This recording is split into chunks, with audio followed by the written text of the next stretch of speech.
Bienvenue pour cette question de pourquoi padré. Aujourd'hui, Anaïs nous écrit « Les maladies sont-elles les symptômes du péché ?» Si je le reformule un peu autrement, quel lien peut-on faire entre tel ou tel mal physique ou psychologique et la réalité du péché? En fait, cette question habite toute l'Écriture sainte et de manière très forte dans l'Évangile.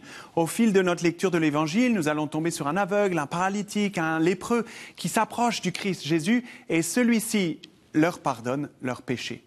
Nous connaissons bien cette rencontre, par exemple, avec le paralytique porté par le toit au milieu d'une foule qui entoure Jésus. Jésus lui dit « Tes péchés sont pardonnés ». Et tous autour sont scandalisés car Dieu seul peut pardonner les péchés. Et Jésus ajoute alors, pour manifester la puissance divine qui l'habite, « Je te le dis, lève-toi, prends ton brancard et rentre chez toi ». Il fait bien ainsi un lien direct entre le mal physique qui frappe cet homme et le péché. Et plus largement, comme au chapitre 9 de Saint Matthieu, il semble bien assimiler les justes aux bien portants et les pécheurs aux malades. Il n'y a pas de guérison opérée par le Christ qui ne soit liée inévitablement à un mouvement de conversion et de retour à Dieu. Mais ce lien trop direct pose question. Comment associer le péché, qui est un acte volontaire, à une maladie, qui est un mal également, mais subi? Cela peut être extrêmement culpabilisant et injuste vis-à-vis, par exemple, d'un grand malade.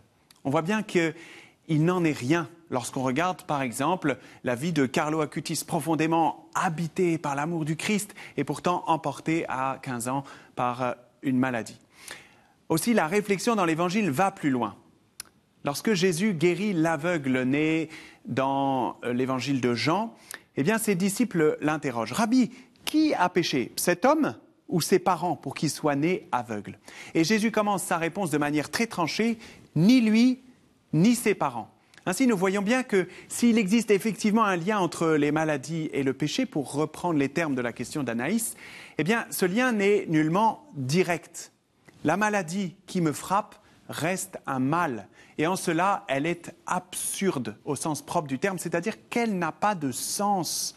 Le mal tombe, frappe, blesse, sans dimension raisonnable, sans une quelconque idée de justice. Mais la présence de ce mal, la présence du mal qui est source de tout désordre dans la création de Dieu, est la conséquence du péché de l'homme, de tout homme, de chacun de nos péchés. L'équilibre, l'harmonie, la simplicité de la création en communion avec Dieu est profondément blessée par le péché de l'homme. Le péché, c'est-à-dire le refus de l'amour de Dieu, est chaque fois une porte ouverte au mal qui ne se prive pas pour entrer et qui vient provoquer le désordre. Alors, cela doit nous inviter à nous convertir sans cesse avec force et à avoir foi au Christ ressuscité. Merci pour cette question. Je vous invite tous à écrire vos questions à Pourquoi Padré et je vous dis à très bientôt.